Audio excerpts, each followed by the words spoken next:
선관위와 감사원이 감사 가능 여부를 두고 헌법과 법률, 선례까지 끌어모아 치열한 다툼을 벌이고 있습니다.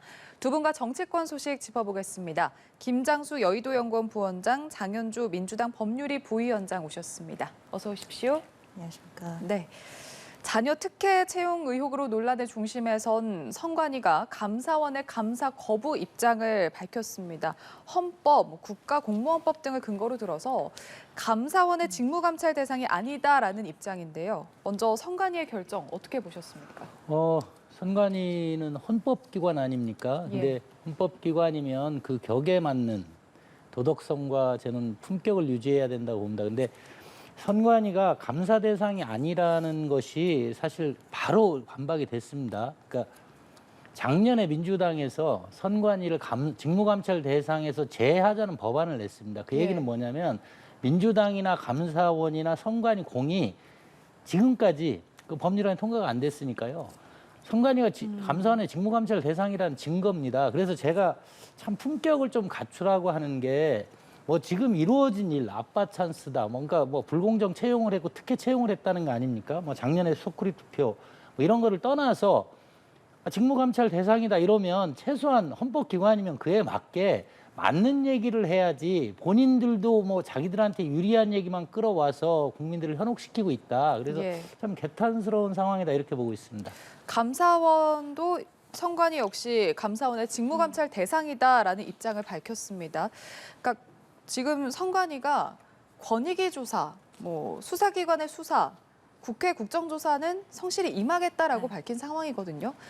다만 유독 감사원 감사만큼은 거부를 하겠다라는 입장인데 어떻게 보셨는지요? 사실 지금 국가기관 두 곳이 지금 충돌하는 양상을 보이고 있는 것인데요. 국민들 입장에서는 정말 선관위 안에서 그 특혜 채용이라는 것이 있었는지 이 부분에 대한 진상을 알고 싶으실 것인데 사실 감사원과 선관위에 지금 권한을 놓고 이런 다툼이 있다는 것 자체가 사실 저는 본질을 좀 흐리는 부분이 있다고 생각이 듭니다.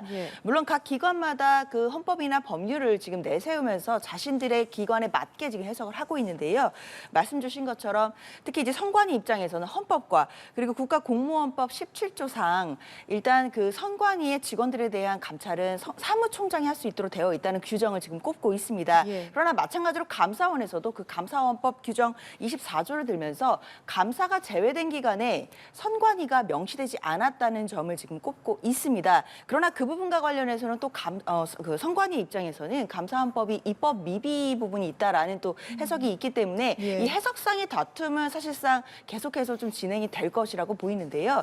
사실 이게 입법적으로 약간 미비된 부분들이 있어서 지금 법률 해석이 명확하지 않은 부분은 좀 아쉬운 부분이 있지만 지금 문제의 본질은 그래서 선관위 안에서 자녀에 대한 또는 형아 찬스 이런 거를 써서 특혜 채용들이 있었는지 없었는지 이 부분에 대해서 국민들께서 관심을 갖고 계십니다.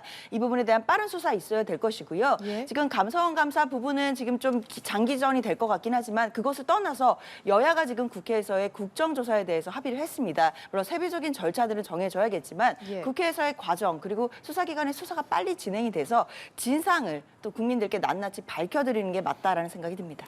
이러한 정면 충돌 양상이 오히려 본질을 좀 흐리는 게 아닌가 우려스럽다라는 입장이셨는데요. 앞서 말씀을 해주셨지만 지난해 대선 때도 그 이른바 소쿠리 투표 논란 때도 감사원 감사를 거부를 한 적이 있어서 과연 그렇다면 이번 특혜 채용 논란 때는 감사원 감사가 진행이 될 거냐 이 점도 참 관심사인데 일단 감사원은 감사 방해하는 사람 처벌할 수 있다. 그러니까 고발 가능성까지 지금 언급한 상황이거든요. 어떻게 보십니까? 그러니까 이제 지금 나오는 논의가 두 가지입니다. 그러니까 그 감사원이 감사할 수 없다라는 게 이제 주로 인사 감찰 관련한 그래서 인사협조 대상이고 제가 말씀드렸다시피 직무 감찰 대상이기 때문에 이걸 제외하자고 작년에 민주당에서 법안을 낸 겁니다. 그리고 이제 이게 이제 저는 아주 국민 상식적으로 판단을 해야 된다고 봅니다. 어떤 게 법의 규정이 미비하다면 아니 선관위에 이런 인사 감찰하지 마라 내지는 독립성을 주고 이게 한 이유가 뭡니까? 선거 관리를 중립적이고 독립적으로 하라고 준 거지 지금 부정 채용 혐의 아닙니까? 근데 이게 저는 이걸 선관위 내부에서 하겠다고 하는 것도 국민을 설득하는데 전혀 설득하지 못할 거라고 봅니다. 왜냐하면 이게 지금 선관위 최상층들이 연관돼 있어요. 사무총장, 사무차장 자녀들을 특혜를 했다는 거고 이게 밑에 있는 분들이 한두 분이 뭐 개인적인 비리 혐의가 아니고 이건 조직적인 비리입니다. 왜 조직적인 비리냐면 채용 과정에서 면접 점수를 높게 해주고 이렇게 해서 채용했다는 거 아닙니까? 그러면 선관위 기본 조직들이 다 관여가 돼 있다는 얘기예요. 예. 지금 선관위한테 이게 특혜 채용, 반칙 채용 하라고 독립성과 중립성을 준 게 아니지 않습니까? 이거를 안 하겠다는 선관위 위원장입니다. 그리고 선관위는 그럼 핵심이 독립성이나 중립성인데 사실 지난 정부에 지금 선관위의 권한과 위상에 대해서 전면적으로 다 문제가 걸리고 있어요. 원래 독립성도 뭡니까? 이게 정당으로부터 영향을 받으면 안 된다 이런 거예요. 정당원에 소속된 분은 선관위원 될 수 없다. 이건데 지난 문재인 정부에서 정당원만 아니지 더 정당원보다 더 정당한스러운 분들을 선관위원으로 2분이나 임명을 했습니다. 이러다 보니까 선관위는 헌법에 규정돼 있다 우리가 이 얘기를 할 게 아니고 예. 지금 자신들의 위상과 중립성, 독립성 그리고 이 부정부패 문제에 대해서 전면적으로 일대 뭐 대대적인 혁신이 필요하다 이렇게 보고 있습니다. 예. 개인 비리를 넘어선 조직적인 비리가 지금 포착이 된 만큼 감사가 불가피할 수밖에 없다라는 입장이셨는데 어떻게 보시는지요? 네, 말씀 주신 것처럼 선관위의 어떤 개인적인 비리 차원을 넘어서서 이게 어떤 조직의 구조적인 문제가 있었던 것이 아닌가라는 부분에 대해서는 저도 마찬가지로 동의를 합니다. 그렇기 예. 때문에 이번에 전반적으로 선관위에 대해 들여다봐야 되면 분명하고요. 그렇기 때문에 뭐 검찰, 경찰의 수사뿐만 아니라 국회에서의 국정조사도 반드시 필요한 부분이 있고 또 권익위에서의 조사도 필요해 보입니다. 예. 그러나 이제 유독 감사원의 감사를 두고 지금 부딪히고 있는 양상인데요. 그 이유는즉슨 일단 선관위 입장에서는 헌법상 보장된 헌법상의 독립기구라는 측면, 이 측면을 흔들 수가 없다라는 입장으로 보입니다. 그러니까 마찬가지로 감사원의 감사 부분을 받게 된다라고 한다면 이 부분에 전례가 남게 돼서 앞으로도 선관위에 대한 어떤 헌법상 독립기구로서의 그 위상을 흔들 수 있는 상황이 될 수 있다라는 부분을 우려하고 있다라고 보입니다. 예. 물론 감사원의 감사를 받고 뭐 선관위가 진행을 한다라고 한다면 또 기관 간의 분쟁은 없을 수 있겠지만 예. 지금 중요한 것은 아까도 말씀드렸지만 본질적으로 선관위 내부에서 지금 어떤 일이 일어났었는지 어떤 비리가 있었고 구조적으로 문제가 무엇인지를 파악을 해서 그 문제들을 시정해 나가는 것 아니겠습니까? 그럼 저는 되묻고 싶은 건 감사원의 감사만이 꼭 정답이다라는 식으로 논리를 이끌어가는 건 저는 본질을 해치는 거라고 생각이 듭니다. 지금 검찰, 경찰이 수사도 받을 것이고 권익위의 조사도 받을 것이고 국회 국정조사까지 받겠다라는 차원인데 그럼 꼭 감사원의 감사를 꼭 받아야만 하는 그런 이유는 무엇인지 저도 좀 되묻고 싶고요. 네. 사실 그런 게 아니라고 한다면 지금 국가기관끼리 저렇게 충돌할 것이 아니라 지금 빠르게 각종 조사들을 시작을 해서 선관위에 대한 개혁 문제를 마무리 짓는 것, 그게 저는 더 본질에 가깝다라는 생각이 듭니다. 예, 말씀하신 국회 국정조사와 관련해서 지금 정치권에서 이 국정조사 실시에는 합의를 하고 실무 협의에 들어간 상황입니다. 그러니까 국정조사 실시에는 공감대를 이뤘지만, 그러니까 세부 협상에서는 다소 좀 이견이 있어 보이거든요. 그러니까 법률적 권한으로 보면 사실 국회가 가장 권한이 세죠. 근데 지금 왜 감사원에 감사해야 되느냐 문제인데, 근데 국회는 우리 국민들이 모두 다 알고 있습니다. 국회는 지금 선관위를 바꾸자고 하는 사람들이 있고, 저는 야당이 이거 정치적인 논쟁으로 가져갈 거라고 봅니다. 그래서 국정조사나 국정감사를 해서 제대로 실체를 파악한 적도 거의 없기 때문에 이거를 저는 민주당에서 자꾸 국정조사, 국정감사라니까 괜찮다라고 하는 거는 이거를 유야무야시키려고 하는 의도가 너무 이제까지 경험이 항상 그랬습니다. 두 번째, 검찰 수사는요, 범죄자를 처벌하는 겁니다. 근데 감사원의 감사는 좀 다릅니다. 그러니까 근본적인 원인도 찾고 어떤 개선 방향도 내고 그래요. 그러니까 지금 이게 검찰 조사로 해서 끝날 사안이 아닙니다. 지금 선관위라고 하는 조직이 지금 사무총장, 사무차장이면 장관급, 차관급이에요. 이분들이 선관위 위원들, 외부에서 임명된 분들 말고 가장 실세드리고 핵심 라인입니다. 이분들이 자기 직원들을 통해서 부정채용을 했다는 거거든요. 그리고 말씀하신 대로 이전까지 검찰 수사도 제대로 안 받았지만 감사원 감사도 안 받았어요. 이 안에서 무슨 일이 일어나고 있는지 지금 대충 했는데 뭐 4명, 5명이 나오는 거 아닙니까? 그러면 이게 지금 사실 공공기관에서 채용의 공정성은 기본적인 겁니다. 근데 얼마나 많은 부분이, 그리고 이게 이제 공직에서 특히 중요한데 윗사람들이 썩잖아요. 윗사람들이 부정부패하면 밑에 부정부패를 막을 수가 없습니다. 내가 사무총장인데 쉽게 얘기하면 장관급인데 밑에 사람들한테 내 아는 사람을 부정 채용하라고 지시를 하면 이게 많은 사람 조직적으로 연관이 되는데 그 밑에 사람들이 부정부패하는 걸 잡아낼 수가 없습니다. 이래서 조직이 이렇게 되면 완전히 부패하게 된다는 겁니다.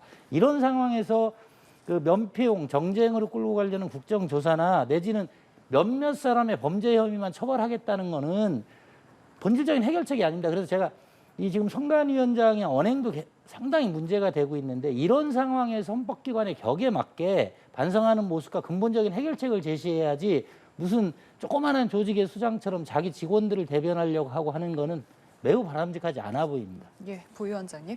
그렇죠. 일단 국정조사 부분과 관련해서는 국정조사를 해야겠다라는 부분에 대해서 여야가 합의가 되긴 했지만 세부적인 것을 놓고는 뭐 정치적으로 충돌할 가능성도 저도 충분히 있다고 생각이 듭니다. 예. 특히나 여권에서는 벌써부터 뭐 선관위의 중립성이라든지 뭐 그동안에 있었던 일들을 지금 캐물을 지금 양상들을 보이고 있는데요.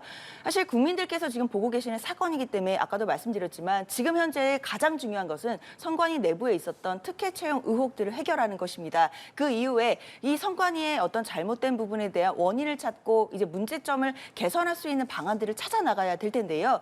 그렇기 때문에 아까 부원장님 말씀 주신 것처럼 감사원의 감사까지 받는다라고 한다면 당연히 더 나은 감찰이 될 수도 있다라는 생각에는 저도 동의를 합니다. 예. 다만 지금 국가기관들이 서로 감사원의 감사가 합법이냐 아니냐 정당하냐 아니냐를 두고 다툴 것이 아니라 지금 빨리 할 수 있는 부분 뭐 국정조사라든지 검찰의 수사라든지 그리고 이제 권익위의 조사라든지 이런 부분들을 빨리 지금 진행을 하면서 나오는 대로 그리고 또 선관위와 감사원과의 그런 기관끼리의 또 충돌은 지금 단기간에 해결되기는 좀 어려워 보이는 부분들이 있기 때문에 일단 지금 가능한 조사부터 빨리 시작하는 것이 저는 맞다고 생각이 듭니다. 알겠습니다. 여야가 세부 사항에서 어떤 합의점을 찾을 수 있을지 지켜봐야 할 것 같고요. 다음 이야기로 넘어가 보겠습니다. 여야 총선 전략 워크숍 얘기인데요. 자, 먼저 민주당. 어제 원내 지도부 워크숍을 열고 원내 전략을 논의했습니다. 특히 상임위원장 인선과 관련해서 당내에서 의견 교환이 있었던 것으로 지금 전해지고 있는데요. 이 상임위원장 선출과 관련해서 친명계, 비명계 갈등이 높아지고 있는 상황이어서 정청래 최고위원의 상임위원장 겸직과 관련된 논란이 어떻게 좀 정리가 돼야 한다라고 보시는지요? 사실 이 논쟁은 처음에는 과연 당직을 갖고 계신 분이 이제 상임위원장이라는 국회직까지 하는 것이 맞느냐 이제 이런 논쟁에서 시작이 됐는데요. 예. 갑자기 이 논쟁이 전선이 확대되면서 친명 그리고 비명계 계파 갈등 양상으로 되는 것이 전 개인적으로 굉장히 아쉬운 지점입니다. 사실 문제 본질은 그게 아니고요. 과연 당직이라는 최고위원직을 갖고 있으면서 국회직까지 하는 것이 너무 과한 것이 아니냐라는 우려였던 것이고 그 예. 부분에서 정청래 수석 최고위원이 본인이 그럼에도 상임위원장을 꼭 해야만 하는 어떤 이유라든지 당위성이라든지 뭐 어떤 비전이라든지 이런 부분에 좀 집중해서 설명을 하셨으면 어떨까라는 아쉬움이 있습니다. 그렇게 해서 당 내에 있는 의원들이나 또는 당원들을 설득해 나갔다라고 한다면 이 부분에서 얼마든지 합의가 될 수 있었을 텐데 지금 정청래 의원께서 갑자기 이 논쟁 자체를 마치 이재명 그 당대표 지도부의 어떤 대한 공격이다 이런 식으로 전선을 조금 바꾸는 모양새가 있습니다. 마치 이제 정청래 의원에 대한 공격을 자신이 뭐 막지 못하면 결국에 이 다음 타겟은 이재명 대표가 될 것 같다라는 이제 말씀을 하고 계시거든요. 예. 사실 이런 말씀은 어떤 의미인지는 잘 알겠지만 이재명 대표와 지도부 입장에서는 어떻게 보면 또 부담이 될 수 있는 또 그 입장이 됩니다. 왜냐하면 이것 자체로 또 언론에서도 국민들 보시기에도 뭔가 정청래 최고위원의 저 상임위원장 자리를 놓고도 친명 비명 간의 갈등이 엄청난 것 아닌가 이렇게 보이실 수 있거든요. 사실 그렇지만 계파 간의 갈등이라는 것이 지금 당내에 그렇게까지 심하게 불거져 있는 양상은 아닌데 오히려 이런 좀 상임위원장 문제라든지 이런 부분에 있어서 나오는 이야기들 때문에 저는 오히려 그 안에서보다는 밖에서 볼 때 그 갈등이 커 보일까 봐 그런 부분이 아쉽습니다. 그래서 개인적으로는 정청래 의원께서 이 부분에 대해서는 뭔가 지도부와 연결하시기보다는 본인께서 왜 상임위원장을 하셔야 되고 앞으로 어떤 뭐 비전이나 계획 때문에 해야 되는지 이런 부분을 가지고 당원들과 의원들을 좀 설득해 주시면 어떨까라는 생각이 듭니다. 실제보다 밖에서 봤을 때 좀 내용이 더 격화하고 있는 것 같다라는 말씀이셨거든요. 민주당 상황 어떻게 바라보고 계신지요? 이런 말씀 어떨지 모르지만 저는 이 지금 정청래 위원의 이 대응, 당내 문제에 대한 대응이 민주당의 현주소를 가리켜 줍니다. 이게 뭡니까? 이 정청래 위원 상임위원장 할 수도 있고 안 할 수도 있는데 원래 이제 민주당에서 관례로 원내대표나 어떤 당직을 맡은 분들은 상임위원장을 안 했다는 겁니다. 그럼 안 한다고 해도 되는데 아니면 뭐 본인 말대로 관례이긴 하지만 이게 문제가 있으니까 내가 좀 해야 되겠다 이렇게 해야 되는데 정청래 의원 뭐라고 얘기하고 나옵니까? 나 그만두라는 얘기는 다음에 이재명을 치겠다는 얘기다. 이게 민주당에서 아주 유행인 것 같아요. 이재명 대표 범죄 혐의 받았지 않습니까? 그럼 그거 해명을 하면 돼요. 그랬더니 검찰 독재다, 정치 탄압이다 이래요. 김남국 의원 요새 무지하게 핫한 김남국 의원 뭐라 합니까? 자기 코인 뭐 하고 업무 시간에 이랬고 이해충돌 아니냐 이랬더니 한동훈 작품이라고 나와요. 저는 그래서 이게 그러니까 여야 간에도 문제입니다. 이 지금 정청래 의원의 상임위원장 문제가 된 게 21대 전반기에서 민주당이 국회 관례를 완전히 무시하면서 시작된 문제예요. 그러면서 아주 파행적으로 1년은 누가 하고 1년은 누가 하고 이러면 나온 문제인데 저는 민주당에서 이 문제는 한번 검토를 해봐야 된다 이런 생각이 듭니다. 그러다 보니까 정청래 의원은 진정한 의미의 이재명의 승계자입니다. 하는 게 똑같아요. 아니 국민들이 범죄 혐의가 있지 않습니까? 그러면 그거 해명을 하면 되는 거지 이거를 정치적 탄압으로 몰아가면서 전선을 바꾸려고 그래요. 김남국도 그렇고 그러니까 정청래 의원은 이제는 내부 문제에서도 그렇게 나와요. 이건 뭐 우리 당이나 뭐 윤석열 정부가 관여된 게 아니지 않습니까? 예. 내부에서 당신 관례대로 그만둬라 이러니까 이재명을 치겠다는 뭐 전초전이다 이렇게 나오니까 갈수록 이제 이 당 내부에서도 그렇고 정당 간에도 되게 이 논쟁 자체가 되게 저열화되고 되게 좀 수준이 낮아지는 문제가 있다 이렇게 보고 있습니다. 예, 김남국 의원 언급을 해주셔서요. 최근에 민주당을 탈당한 김남국 의원이 소속 상임위원회를 국회 법사위에서 교육위로 옮겼습니다. 일단 여당에서는 자질이 없다라면서 비판이 거센 상황인데 이번 사안은 어떻게 보셨는지요? 일단 당연히 여당 입장에서는 비판이 나올 만한 사안이라고 생각이 듭니다. 일단 김남국 의원은 일단 법사위에서는 사실 본인이 수사를 받아야 되기 때문에 좀 이해충돌 여지가 있어서 법사위에 계속 계시는 것은 부적절하다는 지적이 많았거든요. 예. 그렇다고 한다면 지금은 교육위로 가신 것인데 뭐 산자위로 가시던 뭐 가방위로 가시던 여권에서 국민의힘에서 비판 안 하셨겠습니까? 사실 이 문제의 본질 또한 김남국 의원이 지금 현재 국회의원직을 계속 가지고 있는 상태에서 본인이 그리고 또 본인의 어떤 코인 의혹에 대한 여러 가지 또 해명을 제대로 못한 상태에서 의혹들이 일파만파 퍼져나가고 있다는 것 이게 가장 좀 문제인 것 같습니다. 그럼에도 한 10여일간을 또 잠적을 하면서 국민들께 모습을 드러내지 않은 부분도 있었고 그리고 또 상임위 시간에 본인이 코인 거래를 했던 그런 의혹들도 아직 있는 상황이기 때문에요. 일단 그 김남국 의원께서 본인의 어떤 정치적인 책임을 지는 어떤 그런 입장에서 국민들께 이런 코인 의혹에 대해서도 좀 더 명확하게 설명을 드리고 그리고 앞으로 의정 활동을 어떻게 해나가고 뭐 교육위에 갔으면 또 어떤 방식으로 하겠다 이런 부분을 좀 설명을 드리는 게 좀 우선이 아닌가라는 생각이 듭니다. 예. 어디로 갔더라도 국민의힘에서의 비판은 나왔을 것이다라는 말씀이셨는데요. 네, 맞습니다. 근데 문제는 이거죠. 법사위에서 뺀 이유를 보면 국회의장이 그 얘기를 하지 않습니까? 이해충돌 소지가 있다. 그러니까 이 법사위라는 데가 뭐 상임위 중에 상임위, 상임위 중에 상원이라고 하는 데인데 여기까지 김남국 의원이 그 자리에 있었다는 겁니다. 자기 이해충돌. 그러다 보니까 지금 뭐 민주당에서 김남국이 교육위로 간 거를 변호하면서 가장 이해관계가 적은 데로 갔다 이렇게 얘기를 하고 있습니다. 저는 그래서 앞으로 이제 그 부분이 밝혀져야죠. 법사위에서 김남국 의원의 활동이 이 코인하고 어떤 관계가 있는지. 근데 지금 사실 뭐 업무상 이해충돌이 그래도 가장 적다 해서 가지만 이게 지금 국민들 인식에 이분은 지금 어디든 가면 안 되는 거 아닙니까? 뭐 사퇴하든지 제명하든지. 저는 그게 어렵다면 국회에도 그런 경우는 있어야 될 것 같아요. 국회의원들이 관계 안 되는 상임위는 없습니다. 예. 그러니까 뭐 예를 들자면 뭐 정직이든 아니면 상임위 배정을 잠깐 보류하든 이런 방식으로 해야지 교육위하고 뭐 코인 내지는 가상화폐가 관련이 없다 이런 것도 사실 되게 좀 옹색하다 이런 생각입니다. 예. 자, 국민의힘도 전국 당협위원장 워크숍을 열었습니다. 김기현 대표가 이 자리에서 내년 공천과 관련해서 검사 공천, 낙하산 공천은 없다. 실력 공천, 시스템 공천이다라고 강조를 하고 나섰습니다. 일각에서 제기되고 있는 여권의 검사 대거 공천과 관련해서 좀 선을 긋고 있는 모습인데요. 저는 뭐 이게 사실 말이 나오는 게 근데 저는 사실 그런 내용의 찌라시들은 많이 돌고 있는 것 같습니다. 근데 왜 이게 항상 이런 공천 때 되면 나오는데 저는 이제 두 가지라고 봅니다. 정치권에는 첫 번째로 이런 거 만드는 거 되게 좋아하는 이런 걸 업으로 삼는 사람들이 있습니다. 공천이 어떻게 뭐 예를 들면 찌라시라고 하는 거는 사실 뭐 이제 상업적으로 유통될 정도로 예. 그런 게 있는 거 그러다 보니까 막 그 현직 당협위원장이나 현직 의원들의 비판적인 사람들이 야 우리 지역에는 누구 온다 이러면서 뭐 여러 가지 여건이 맞물리면서 검사 공천설이 나오는데 예. 저는 이건 뭐 윤석열 대통령을 전혀 모르는 윤석열 대통령 자체가 뭐 이렇게 검사 물론 이제 검사라고 해서 국회의원 하면 안 된다, 검사라고 해서 전략 공천하면 안 된다 이렇게 볼 수 없습니다. 지금 뭐 많은 분들이 법조인 출신들이 외국에도 그렇고 여기 대통령들도 그렇고 우리나라에서도 활약을 많이 합니다.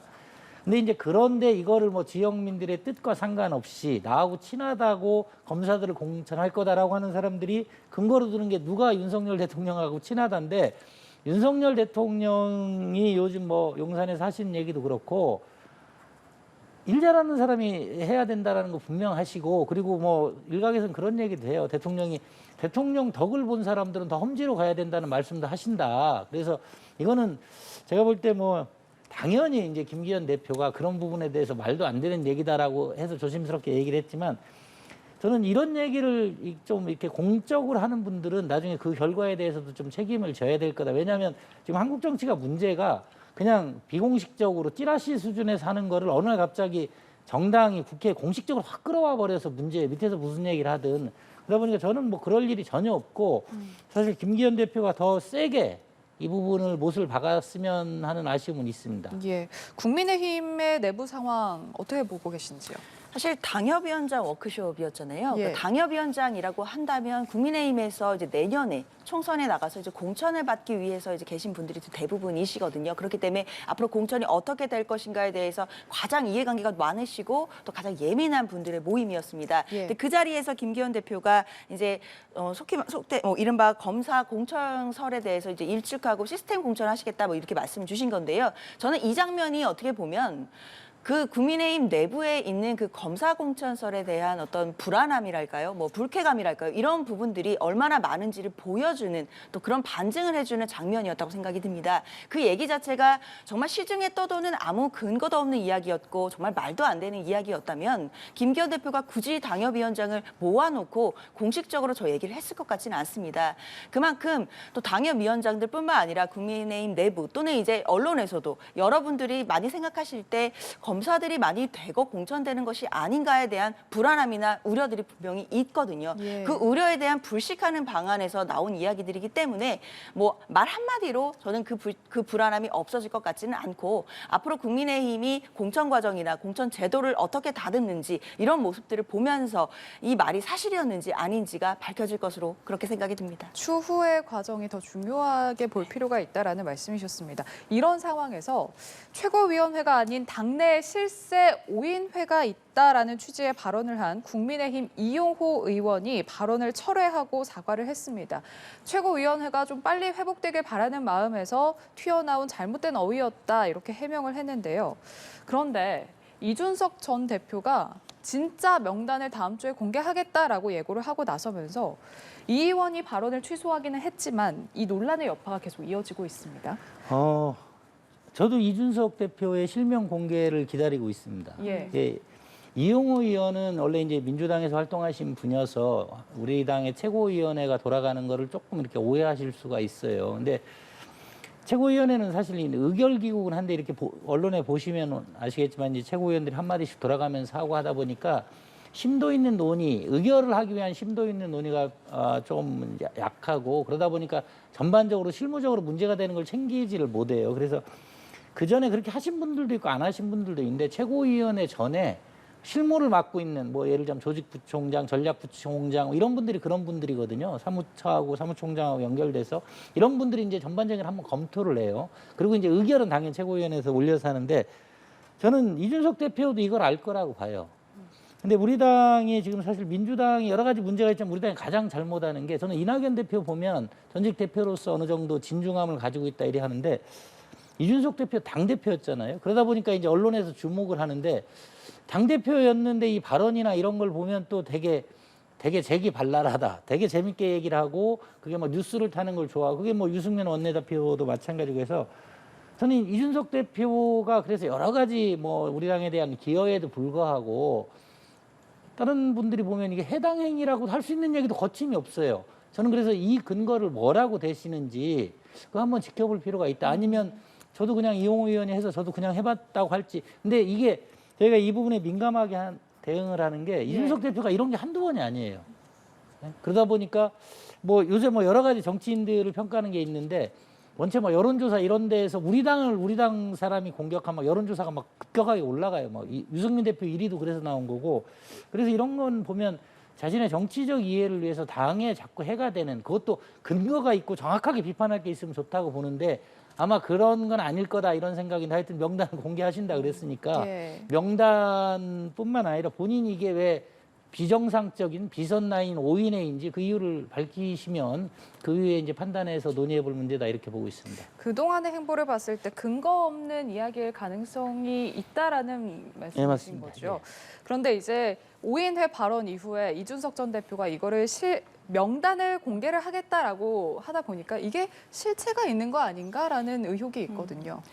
일단 5인회라는 것 자체가 그 아까 부원장님 말씀 주신 것처럼 어떤 최고위 하기 전에 하는 무슨 전략회의라든지 뭐 이런 데 참여하시는 뭐 사무총장님이나 뭐 정책위 의장이나 이런 분들의 회의를 가지고 이야기한 것이라면 저는 문제될 게 없다고 생각을 합니다. 마찬가지로 민주당에서도 최고위원회의 말고도 그 앞서서 하고 있는 뭐 실무자들의 회의들이 있기 때문에 문제될 것은 없는데, 다만 이용우 의원이 5인회라는 부분들을 이제 언급을 했을 때 그 뉘앙스나 또는 국민들께서 받아들일 때는 최고위원회는 사실상 의결을 제대로 못하고 그 최고위원회가 아닌 5인회 나름 별도의 기구에서 또는 별도의 모임에서 의사결정들이, 특히 당내의 중요한 의사결정들이 되는 것이 아닌가라는 의혹이었던 것입니다. 그렇기 때문에 이준석 대표가 만약에 실제 명단을 다음 주에 공개한다라고 하는데 그 5인회의 어떤 명단들이 실제로 나오고 그 말씀 주신 것처럼 이 5인회라는 것에 대해서 어느 정도 근거가 있는 이야기를 한다라고 한다면 저는 또다시 그 국민의힘 내부에서 이른바 윤핵관이라는 그동안 논란들이 많이 있지 않았습니까?